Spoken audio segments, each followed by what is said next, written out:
Tom, welcome to Tech Sales Mentors AU. Thank you so much for giving us some time. Where does this podcast find you today?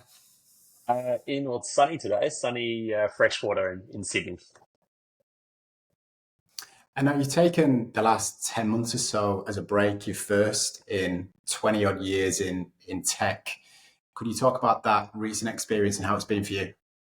Yeah, it's been, I'd say, the most beautiful and challenging period of my life. The beauty was with the birth of my daughter Tilly, and just being able to experience well, largely the first year of her life, and have that time to really be present and enjoy just those micro moments. And for the parents out there, you can never predict when you're going to have that special micro moment. It's just time, with your child. But every day there'll be something, and it's just those small moments that you see in their development, or that, a bonding moment that you have that is it's priceless, and it's so rewarding. And so, that's been incredibly special for me. And also, I think being able to share that with my wife, Tanya, as well, where we can divide and conquer, if you like, and really show up as our best selves for Tilly, where if someone's getting tired, we can swap out. So there's just that constant positive energy for her in her first year of her life, which is, it's very unique. We're very, grateful to have that opportunity. But that's been a beautiful thing for us. And then on the challenging side, it's probably twofold. One, becoming a dad. I think all males probably go through this shift where you have to learn to put other people first, and forget about your old life and the way you existed, and really, really put that behind you. Stop holding on to it. So that was part one. And part two was stopping work, right? So I went from what was a really intense environment, where I'm used to constant problem solving, back-to-back meetings, and just running really fast, to suddenly quiet. And it's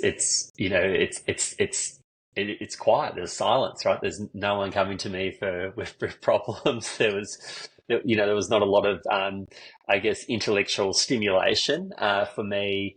Suddenly stopping work. And I would say it was an interesting period, because I found myself quite anxious and almost a little bit frustrated. And I didn't foresee that. I was thinking, okay, this is going to be great. I'm going to have this time. Life's just going to be perfect. But I actually found myself frustrated, and then almost guilty as a result of that, because I'm like, wait a minute, I've got it all here. Why am I not, completely happy? And I realized I was having somewhat of a mini identity crisis, with just getting comfortable with who I am, no longer being kind of at the center of a company. And really, I'm a full-time dad, and that's me, Tom in freshwater, walking down the street with a pram.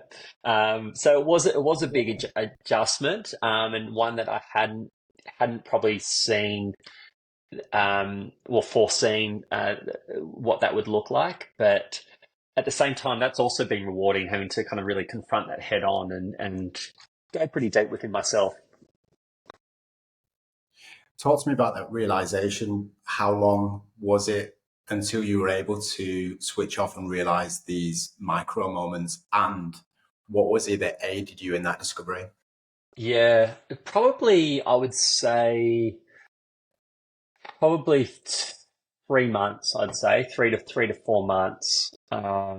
Yeah, is was the, let's call it, the unwind period, to and then not just unwinding, also kind of recognizing what was happening for me personally. So, and Yeah. I'd probably equate it to, sorry, you go for it. Where did that come from, that realization? Was it you kind of white knuckling it as to what's going on here, or were you reading certain things, talking to people? Where did that realization come from Yeah, it's as to probably the probably identity?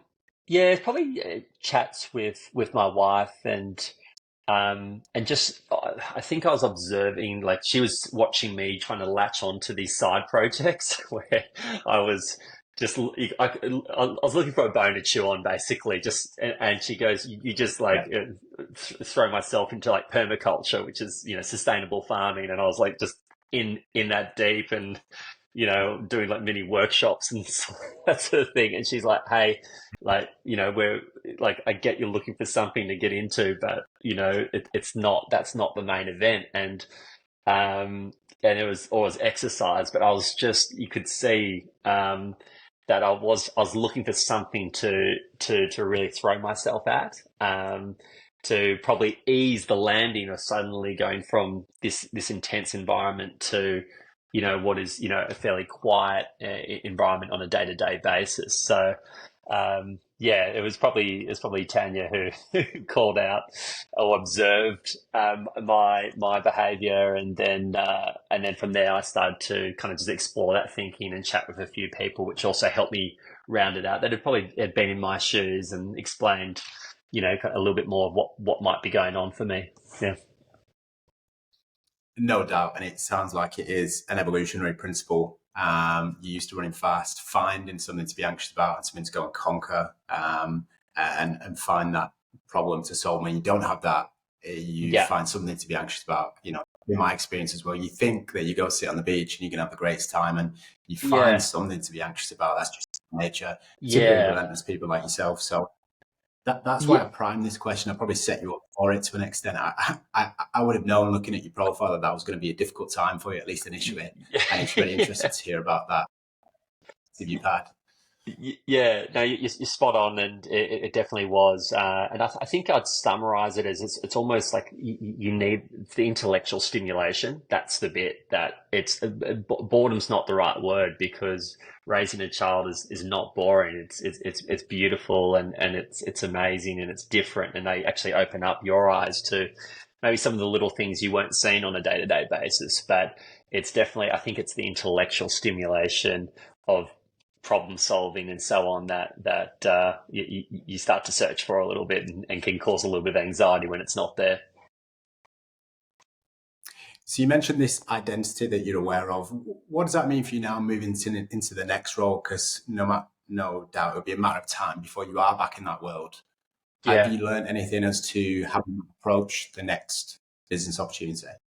Yeah, so it's for me. It was really interesting just to have this time out. One, I was really curious to see if I still had the hunger and the desire, because my previous roles, that have been intense, that they are all in type roles, and often when people take these breaks, they think, okay, well, I'm now just going to have this time out, and maybe I'll start to do a little bit of consulting or advisory work, or see what's next. But for me, I found just organically within myself, I still had that hunger, that desire for something that's intense. And I'm ready to go. I'm ready to run fast. So it was good to feel that within myself, and not do it because someone thinks I should, or because I'm still young, whatever the case may be. Um, and then in terms of what that looks like, for me, I think the next chapter is very much about meaning and purpose. Procore was incredibly rewarding in terms of, the impact on the construction industry. When I think about the next chapter, I really look at, the climate crisis that we're facing. And I think about green technology or climate technology, and the role that can play. And so that's probably the theme that I'm looking at. I've been chatting with a few people, and it's an emerging space. A lot of really exciting startups, really interesting technology that I truly think is going to be impactful and meaningful. Increasingly so, as governments start to realize that they're way behind the eight ball in terms of the amount of action that they need to be taking to get us out of what is a pretty bad situation. So that excites me, but I'd say very much meaning and purpose, and that's something that I'm personally interested in, that I think will be a theme in the next chapter. How much of your daughter's birth too has inspired that next move, do Yeah, you feel? it's a good question. It's definitely a part of it. I think it was always. it was always a theme for me when, when people say, oh, so what would you do if it wasn't Procore? What would you do next? That was always a theme for me, but I think it's definitely accelerated it. And I'm probably now starting to really zoom into, okay, everyone talks about net zero 2050, but it's probably more a question of like, well, how are we actually going to get there? And then what's the role that technology is playing to actually put a serious dent in this net zero target to get there. And yeah, I very much want to hopefully, I leave this earth in a place where I feel confident about, my daughter's future and humanity. If I can play some small role in that journey that I think we all have to go on, then that's super meaningful and satisfying. What's your take on the industry at large that you just mentioned, and how do we marry the two? So the impact and the opportunity to make a difference. How do we marry that with the super competitive, hard capitalist, progressive industry that is software? You built Procore here in Australia from a few people to be, a huge business. Procore, just turned over $1 billion in annual revenue just last year. Mm. How far away are we from businesses in the industry that you mentioned being able to do that? Do you see that being something that could translate and we could get there quicker via that model?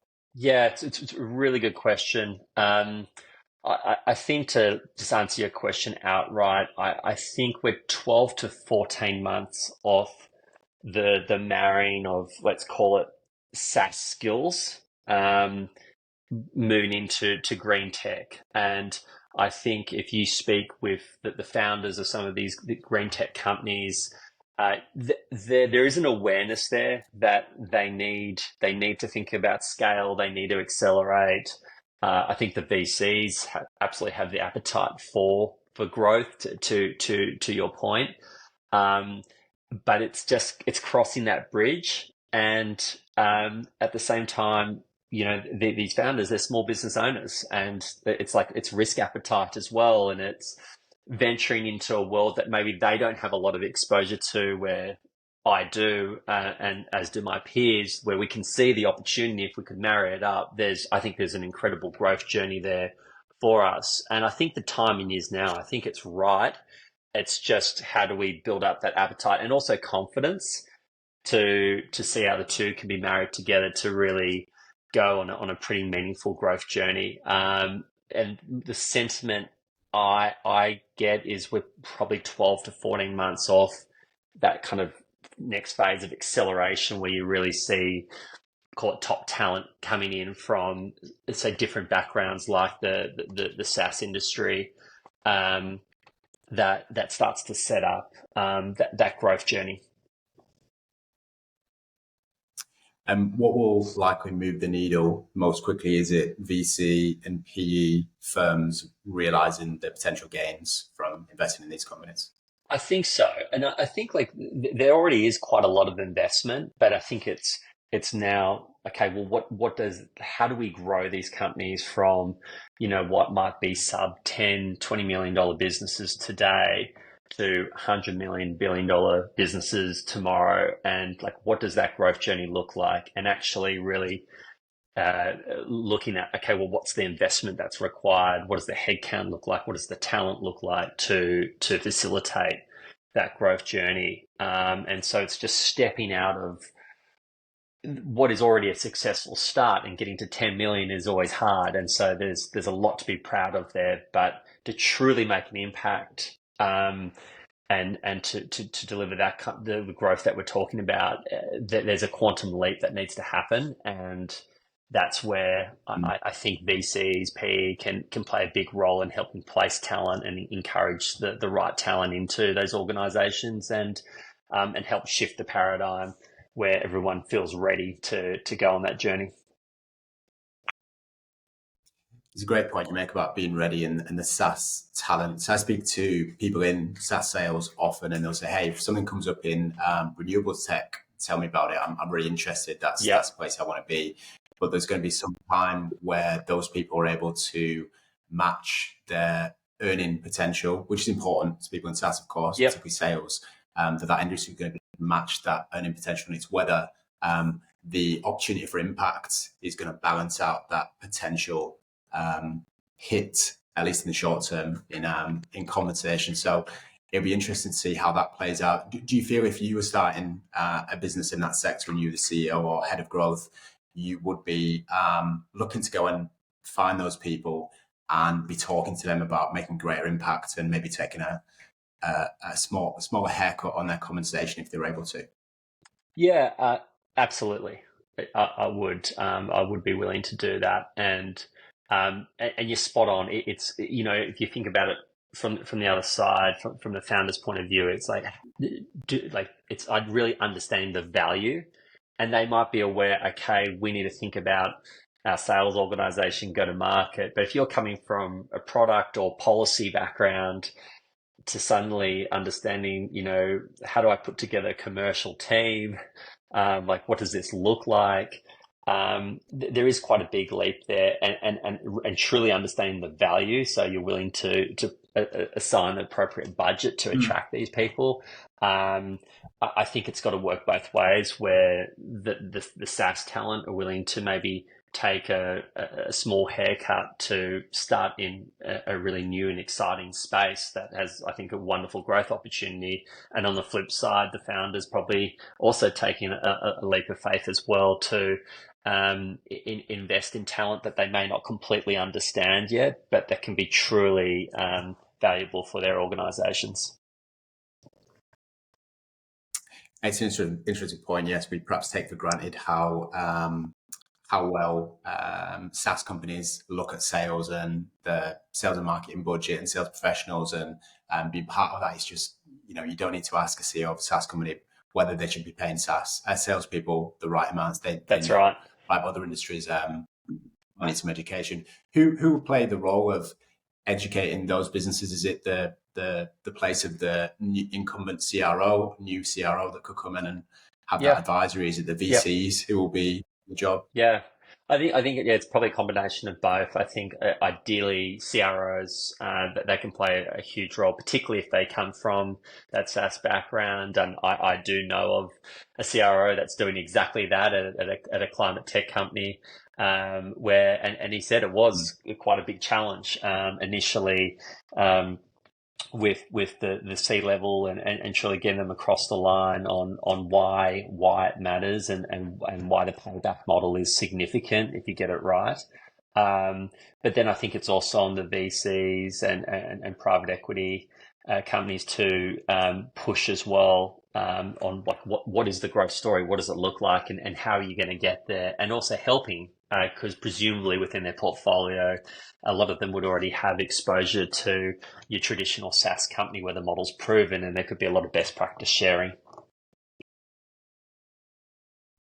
Absolutely. So let's talk about best practice for those who aren't aware of the Procore journey. So you joined in 2018. There was a small handful of staff in Sydney, no office at that time. Over the 5-year period, you scaled the business to circa 180 staff, positioned the brand, which was a challenger at that time, as a market leader in the APAC region. Procore listed in 2021 and recently surpassed $1 billion in global annual revenue. Quite a story. How do you reflect upon the success of that journey?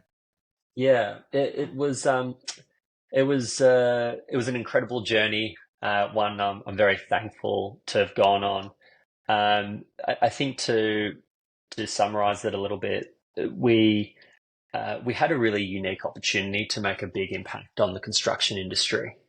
So that was, and do it in a really positive way. Like it's not disruptive technology. It's technology that's going to add value day one, and deliver great outcomes for the industry. And I think everyone on the team could see that.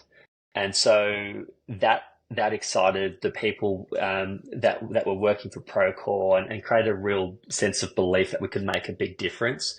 But it was also our customers too, particularly our early customers, that were just incredible partners to us in helping educate us on the industry, particularly in Australia, and how do we deliver the best possible technology platform for them that actually solves the challenges that are top of mind for them. So that was a great education journey, but also a really meaningful partnership that delivered good outcomes over that period. I think the other aspect of it was that culture was a really big theme for us as well. So from day one, we were very big on our core values of openness, optimism, and ownership, and invested in that heavily. So that really defined the way we treated each other internally at Procore, how we treated our customers, how we partnered, and we rewarded people and recognized based on those core values. We also hired on those core values, which helped keep the culture consistent over that period of time. So something that I'm very proud of, but I think it's the team that should be really proud of it, because ultimately they owned it. Every individual within the APAC business took ownership of culture, and became custodians of our culture day one. I think the other bit from once that cultural base was formed, was then inspiring people to go do the best work of their lives, and that was really about going above and beyond your job description.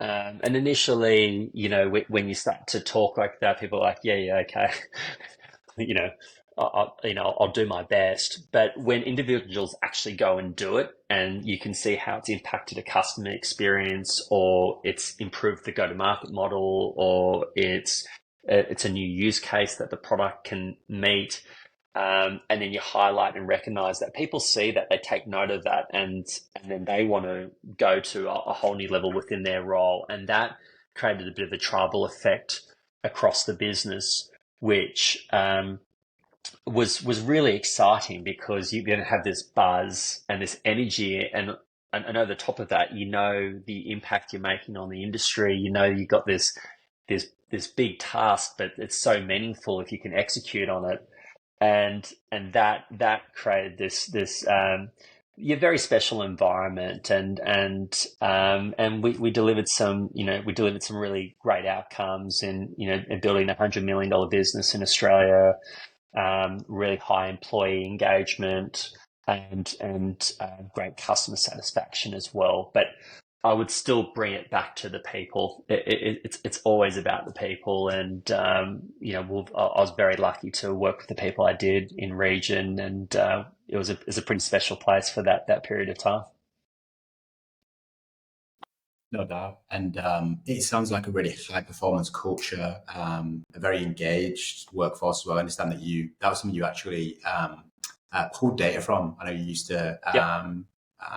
assess engagement of the Yep. staff year on year, which is you pulling data out. Were there any things that you learned from those 5 years as to staff engagement balanced with performance? Any things that came from staff engagement that made you make certain decisions? How useful was tracking that user engagement of your own staff? Yeah, it was really good. It was that feedback and the data. You don't always want to hear it, right? You're thinking, because you're working so hard to deliver the best possible environment, and then sometimes you see this feedback. But what I found particularly, that whether you agree with it or not, it's that someone's perspective or perception of the company, of the culture, and it's important to go and understand that. So often what we'd do is we'd use the data to, like, go on a listening tour and put together mini groups to, if we felt there's a blind spot, there was something that wasn't quite hitting the mark, we would then act on it and go do a listening tour first before we acted, because we want to truly understand the problem statement, if you like. And once we understood the problem statement, we could then go, okay, well, here's the action plan that needs to take place off the back of that. So and so you could specifically target, and the data, like, you saw the top three themes in terms of what's going really well, and then you also see the top three areas for improvement. And so off the back of those top three areas for improvement, you could then drill into the commentary as well around those top three areas that people usually put in anonymously, which was fine by me. And then from there, we could do the listening tours. And so um, a lot of it, there was definitely themes in tech was around shifting the gender balance, empowering women in the workplace, and making sure that women had a voice in meetings. And so better facilitation skills, but also helping develop some of the women within the company as well to have more confidence to speak up, to be more assertive. So there was, I guess, a multi-pronged effort there to create, let's call it, a safer environment, but one that thrived and built confidence for women to speak up. And that was a theme that, through really listening and understanding and being able to pinpoint exactly where the gaps were or where the potential isolation was happening in meetings, that we're able to put together a program that I really felt addressed that. And it's cool because on the flip side, the Procore employees could see us investing directly in feedback that they had provided to us to, improve the culture and take it to that next level. Absolutely. And then added outcome of that, no doubt, as a employer brand, very much one of the best companies to work for in SaaS in Australia. So obviously found market, and there were lots of people that wanted to come and work for you and be on that journey. How did the profile of the type of people that you initially hired in those first few months versus the latter years when you were a much bigger company, did the type of profile of person that you hired change, or were the values and the skill set the same? Yeah, it's a good question. So I would say that the themes when we started out were smart, humble, hungry. And that actually remained consistent all the way throughout, where we wanted people that were smart, they were quick study. Humble was super important to Procore, regardless of our success. We wanted to make sure that we never became arrogant or, as a result, complacent. Always open to listening to the customer, listening to our partners, listening to those around us. And then hungry, just having that desire, that drive to do better, to keep going, to better serve our customers. So that was a consistent theme throughout. Something that was probably a little bit more unique early on was looking for that entrepreneurial spirit. As you'll know, with startups, or when we're effectively a startup, when we first launched in Australia, you're wearing so many different hats. And so whilst you might have a job description, if you box yourself into that job description, you're probably not going to be successful early on, because you're going to be saying, no, that's not my job, or I don't do this, when that's just not the reality when you're launching. Everyone's usually wearing multiple hats. So those that had that entrepreneurial spirit or even entrepreneurial background seemed to thrive, and it worked well. Where it just didn't phase them. They were ready to take it on. They'll ready to go outside their job description, and they could see what needed to be done on a daily basis. So that was definitely a theme. I'd say the in terms of hiring, there's a combination of tech and construction backgrounds. We're probably a little bit too heavy on tech initially, because it turned out that those with construction backgrounds were really the enablement team that we had for those with tech backgrounds, to bring everyone up to speed on the construction industry, which was super important. And so we started to, I'd say, through the course of my journey there, that definitely was a bit of a yo-yo effect, where then we went heavier on construction folks, and then it would go back to tech. But we balanced it out to make sure that we did have the right balance and right distribution, which was really important in terms of product development, enablement, and just overall customer experience. And then probably the last one was just really looking for just good human beings, that you love to be around on a daily basis. It doesn't mean they have to be the exact same profile as you, but it's just good people that you're excited to work with, that get you through the tough days. It just makes those tough days that little bit easier. Um, as we shifted into, like 22, 23, I'd say the operational rigor went to, a whole new level. And it naturally, as you start to grow up, you start to really look to improve the operational rigor and just focus and make sure you got the 101 in place. It's important. Where we started to look for just a bit more experience, those that had, been and done the roles, and rather than say some of those entrepreneurs that maybe were like growing up within Procore. So that's where the hiring profile shifted a little bit, but it didn't change too dramatically over that time. You mentioned growing up in prior to Procore, of course, you had a fantastic career with Salesforce. How important and influential has Salesforce been on your career at large today? Yeah, huge, huge. Salesforce, I'm just incredibly thankful to have gone on what was a 12-year journey there with them.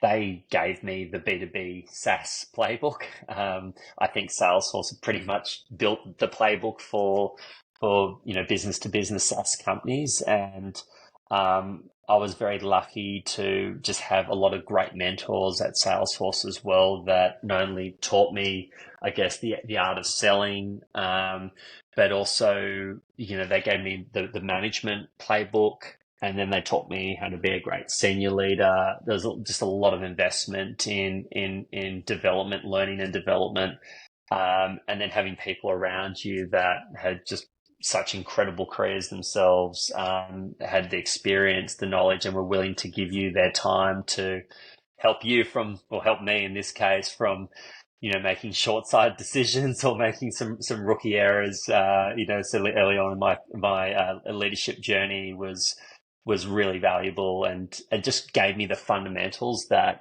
are very much still applied to this day. So yeah, really thankful, and I think it's interesting when I speak with a lot of Salesforce people that had left the company. The common theme is I didn't realize how much knowledge I had acquired during that time that I can now pass on to my next company, which will be really valuable. They just assume that every company is operating like that, which isn't the case. But yeah, super meaningful on multiple levels. Yeah, that experience at Salesforce has been enduring, and so many of the SaaS companies that were headed up in APAC by Salesforce alumni, and they're just everywhere, right? And they're Yeah. creating great people. So um, it's brilliant that what they're producing over there. It's easy to look at your career from a high level, from a high view, and say, what a fantastic career. But over those 21 years, there have been plenty of struggles, challenges, decisions that you've had to make on a weekly, daily basis to get where you are today. And you're obviously not finished yet. There's still plenty to do. But could you, if you could bottle it and make it succinct, what are the key decisions that you've made over the year? What and impacts? What are the key decisions? Sorry, that have driven you to the place where you are today? Yeah. Yeah. So a big question. I'll try and be succinct as possible. Um, I think, so from a young age, this is going back to like me being really young and just observing my parents. My parents moved out from South Africa, started with nothing, worked extremely hard to give my brother and I just an amazing life in Australia. And so just watching them do what they did, I guess it's always inspired me and given me a belief that, well, I've been given the ultimate springboard in life. I can go do whatever I want to with enough hard work and focus. So that is probably just underlying theme that has existed. And when you talk about drive or being driven, that's probably where it comes from. And that's been really important in my 21 years. It is the drive. It's how you show up each day, and it's that you got to get up and go and show up as your best self. I'd say in terms of influences and decisions, it's also having incredible mentors. And I think that's really helped me when I have had to make a big decision where my 12 years, even at Salesforce, there was a situation where I didn't get the leadership role that I really felt I deserved. And I was still young at the time, and I was looking to take my first step into leadership, and I'd made Chairman's Club and been a top performer, and the person I was up against, was all of 6 months in the business, but had prior management experience, and he got the role. And so it was this junction where I was like, wait a minute, what's my future at Salesforce? And, but I'm glad that I actually spoke and sat down with a couple of my mentors to go through this scenario rather than throwing the toys out of the pram and saying, all right, well, I'll go work for SAP or someone else. And they said, how you respond to this will define your career. How you respond to knockbacks and being rejected, that will demonstrate, your strength of character and whether you're ready for that leadership role. And it was just great advice, because I just hung in there and end up, 6 months later, an opportunity presented itself, and it was actually a more senior leadership role straight off the bat. So it worked out quite well for me.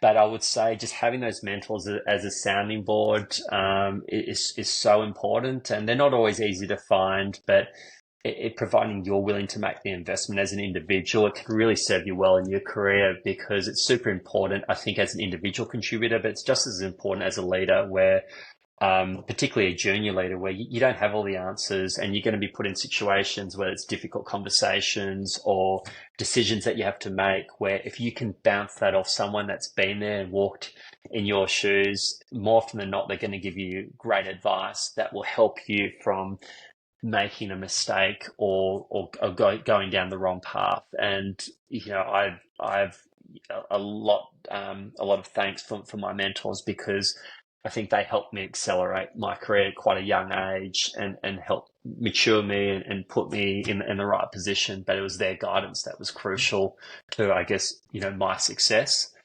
And then probably the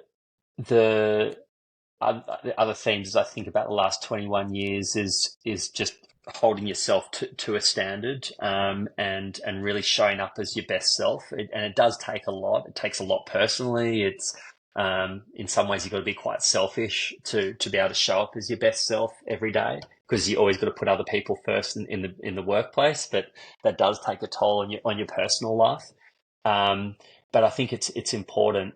And then also, I think being vulnerable as well. You don't have to know it all. And I think when you initially start out as a leader, you feel like you got to add value and you got to demonstrate your value, versus as you get a little more experienced, being vulnerable builds trust, builds openness, which ultimately builds engagement, and that can result in better outcomes than having to be the smartest person in the room all the time. Yeah, fantastic. And the next question I wanted to ask you is with a view to giving advice to a salesperson that's starting their career, or maybe perhaps in their early years. And I want to take a couple of things you just mentioned. So on the first part, mentorship, another enduring legacy of Salesforce and other large successful companies is there is a real network of people that are high performers and willing to give their wisdom and advice. I often am asked by salespeople getting into the industry, should I join a startup? Knowing what you know now, if it was the start of your career, would you opt to work for a larger established business like a Salesforce, or would you have opted for a Procore first time in region if it was your first couple of roles? It's a tough, yeah, that's a really tough question. Because I can see pros and cons on both sides, but I think if you're playing the long game, I would say go for the more established organization. One, it'll come down to resource around learning and development, enablement, and having the right people in place where they actually have the time. In a startup environment, it is a little bit fend for yourself, learn on the job, go. There's not necessarily that hand holding around you, or the same level of learning and development that more established companies would have. So I think in terms of building your foundation, that sets you up for the future, I would say go for the larger company initially, just to get your playbook in place, build your foundation, and then from there you might look at, a tech startup or something that's going to be running a lot faster, a lot leaner, but you've already got your base set of skills that will serve you well in that potentially higher paced environment where there's not as much assistance. Um, but yeah, that's it's a really because there's always the temptation of the equity, the explosion being first in the door. But I think if you're just starting out, go for the more established company initially. Yeah, great. Good advice. And the second part, you mentioned being able to switch off at the start of the conversation and how difficult that was. The selfishness involved in really keeping yourself disciplined and pushing yourself to your own personal best.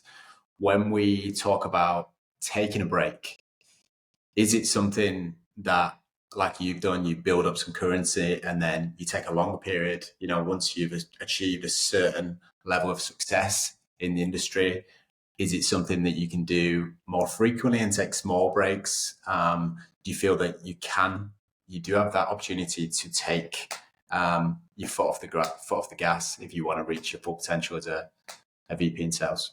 Yeah, it's so I would say just as a theme, balance is really important, and you've got to find that routine, that weekly routine that gives you that balance. And um, for a lot of people, that's exercise. For others, it's more focus on headspace, which might be meditation, breathing, to just help you unwind and then get you ready for that next day. Um, I think whatever it is, I won't define for people, what it should be, but whatever it is, you need to have that almost that weekly routine that helps you show up as your best self. And then in line with that, I do believe in downtime. I would definitely recommend quarterly breaks. They don't need to be long breaks, but just something that gives you even 4 days. If like, it depends on what phase that company is in, and if it's all hands on deck and you got to go, you might only be able to get 3-4 days out before you just got to be back in the business. And but even that, just that short period of time and making sure you plan that and doing that on a quarterly basis can really serve you well and just give you that opportunity to recharge, switch off, and help you be at your best. Because that's what it's about. It's about being at your best, showing up as your optimal self.